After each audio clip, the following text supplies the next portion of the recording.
میں آپ سب گناہگار ہیں، ہماری بربادیوں تباہیوں ان کا سبب میرے اور آپ کے گناہ۔ رب العالمین گناہوں کو معاف کرنے والے ہیں، لیکن ہم نے اور شیطان نے ہمارے لیے گناہوں کی معافی میں بڑی بڑی رکاوٹیں کھڑی کر رکھی۔ انہی میں سے ایک بڑی رکاوٹ کہ ہم گناہ گار، ہماری ایک بڑی تعداد یہ سمجھے بیٹھی ہے کہ ہمارے گناہ اتنے زیادہ ہیں کہ وہ معاف نہیں ہو سکتے، اس لیے گناہوں پر اٹے ہیں، ڈٹے ہیں اور گناہوں ہی میں موت کی وادی میں جا رہے ہیں۔ میرے ساتھ توجہ فرمائیے،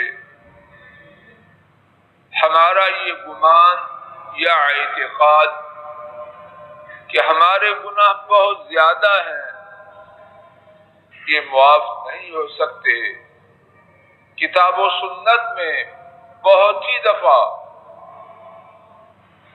اس تباہ کن اور مہلک گمان کی نفی کی گئی۔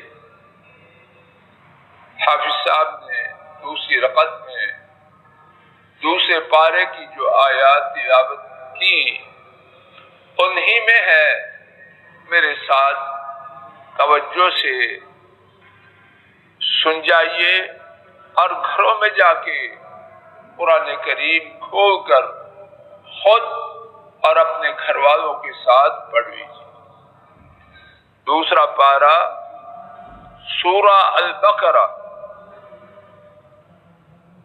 آیت شریفہ 159 اور 160، 159 اور 160۔ رب العالمین نے فرمایا ان الذین یکتمون ما انزلنا من البینات والہدی من بعد ما بیناہ فی الکتاب، بلا شبہ وہ لوگ جنہوں نے چھپایا جو ہم نے نازل کیا واضح دلائل سے اور ہدایت سے، اس کے بعد کہ یقیناً ہم نے اسے کتاب میں، اس کے بعد کہ ہم نے یقیناً اسے لوگوں کے لیے کتاب میں بیان کیا، من بعد ما بیناہ للناس فی الکتاب، اس کے بعد کہ ہم نے اسے لوگوں کے لیے کتاب میں نازل کیا۔ ان کی سزا کیا ہے؟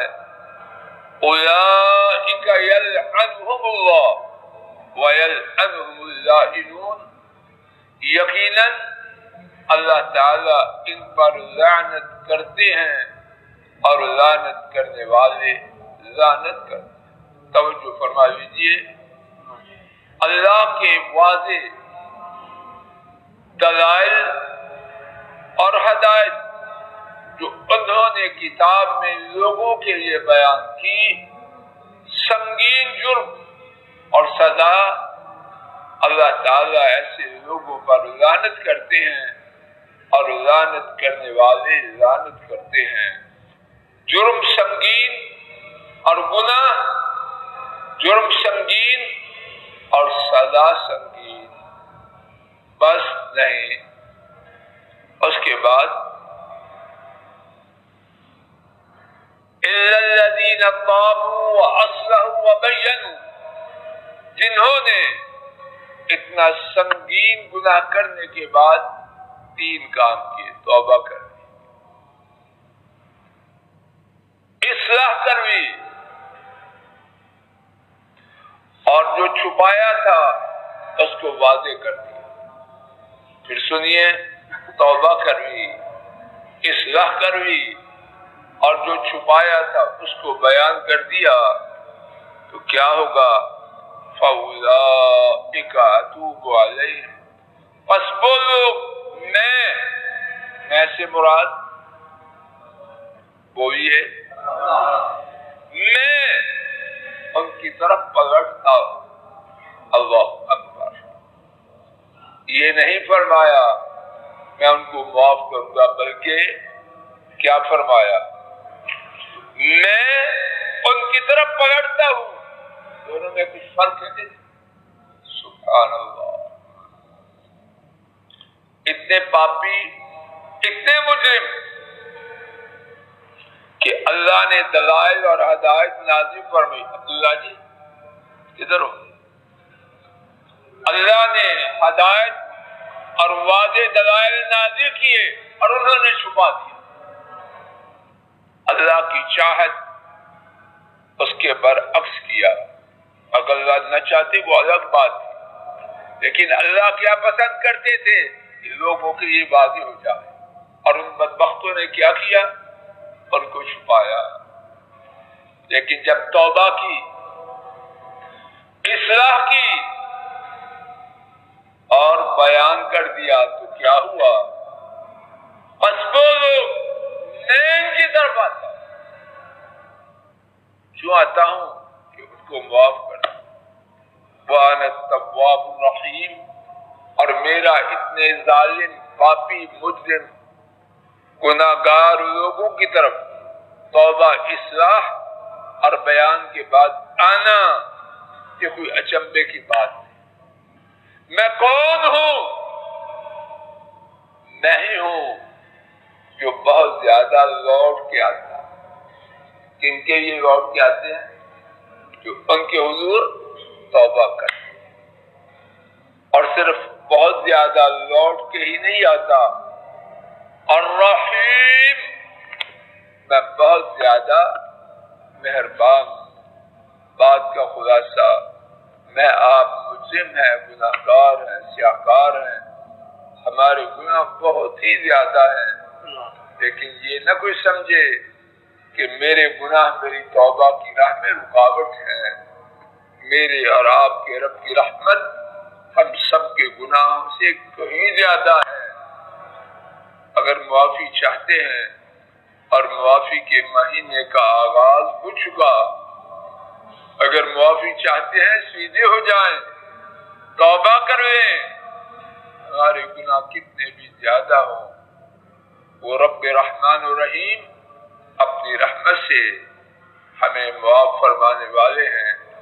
اللہ اپنے فضل و کرم سے یہ مہینہ جس کا آغاز ہو چکا ہے، میرے لیے، آپ کے لیے، ہمارے کتوں کے لیے، ہماری پوری امت کے لیے سچی توبہ کا ذریعہ اور رب الجلال کی طرف سے معافی کا سبب بنا دے. آمین. اے اللہ ہمارے گناہ کو معاف فرما. اے اللہ ہمارے گناہوں کو معاف فرما. اے اللہ ہمارے گھر والوں کے، بہن بھائیوں کی عائد وقاری کے گناہوں کو معاف فرما. اے اللہ جن گناہوں کی وجہ سے ہم آپ کے عذابوں میں جکڑے ہوئے ہیں، پھنسے ہوئے ہیں، دن کو بے چین، رات کو سکھ لٹ چکا، اے اللہ وہ تمام گناہ اپنی رحمت سے معاف فرما. معاف فرما، معاف فرما. اے اللہ ہم نالائق ہیں، نکمے ہیں، ناکارے ہیں، بے صبر اور کمزور بھی ہیں. اے اللہ ہمیں معاف فرما. آئے ہوئے عذاب دور فرما، اور جو عذاب آپ کے حکم کے انتظار میں ہم پر آنے کے لیے تیار کھڑے ہیں، اے اللہ ان سب کو ہم سے دور فرما. دور فرما، دور فرما. اے اللہ اپنی رحمت سے یہ مہینہ صحیح معنوں میں میرے اور سارے ساتھیوں کے لیے، ہمارے کنبوں کے لیے اور امت اسلام کے لیے گناہوں کی معافی کا مہینہ بن جائے. گناہوں کی معافی کا مہینہ بن جائے. گناہوں کی معافی کا مہینہ بن جائے. اے اللہ ہمارے گھروں میں جو پریشان ہیں ان کی پریشانیوں کو دور فرما. اے اللہ جو بیمار ہیں ان کی بیماریوں کو دور فرما. اے اللہ جو گمراہ ہیں ان کی گمراہی کو مٹا دے. اے اللہ جو بے روزگار ہیں انہیں رزق حلال عطا فرما. اے اللہ جو بٹکے ہوئے ہیں ان کو سیدھا فرما، اے اللہ جو گمراہ ہیں ان کی اصلاح فرما، بٹکے ہوئے کو سیدھا فرما، اے اللہ بگڑے ہوئے کو سدھار دے، یہ اولادوں کو نیک اولاد عطا فرما، اولاد والوں کی اولادوں کو نیک بنا، اے اللہ اولادوں کے رشتوں کے لیے پریشان والدین کی بھرپور مدد فرما، اے اللہ اپنے فضل و کرم سے رشتوں کے بعد جو ماں باپ کنبے کی رشتوں کی وجہ سے پریشان ہیں، نہ بول سکتے ہیں، نہ چپ کر سکتے ہیں، نہ قدم بڑھا سکتے ہیں، نہ پیچھے کر سکتے ہیں، اے اللہ ان کی دستگیری فرما، ان کی مشکل کشائی فرما، اے اللہ جو سنگین عذاب کورونا اور اس کے ساتھ دیگر مصیبتوں کے ساتھ ہم پر آ چکا ہے، اے اللہ اس کو ہم سے دور کر، اے اللہ امت سے دور کر، اے اللہ امت سے دور کر، بے حیائی، بے غیرتی، برائی جس کی وجہ سے اور دیگر گناہ جن کی وجہ سے ہی عذاب ہم پر آیا ہے، اپنی رحمت سے ان گناہوں کا نام و نشان مٹا دے، اور امت میں جو لوگ ان گناہوں کا چلن چاہتے ہیں اس کے لیے کوشاں ہیں، اے اللہ ان کا بھی نام و نشان مٹا دے، اے اللہ دین اور دین والوں کو بلند و بالا فرما، دین اور دین کے دشمنوں کا نام و نشان مٹا، اے اللہ ہمارے ملک پاک کی پورے عالم اسلام کی حفاظت فرما، صلی اللہ تعالی علی خیر خلقہ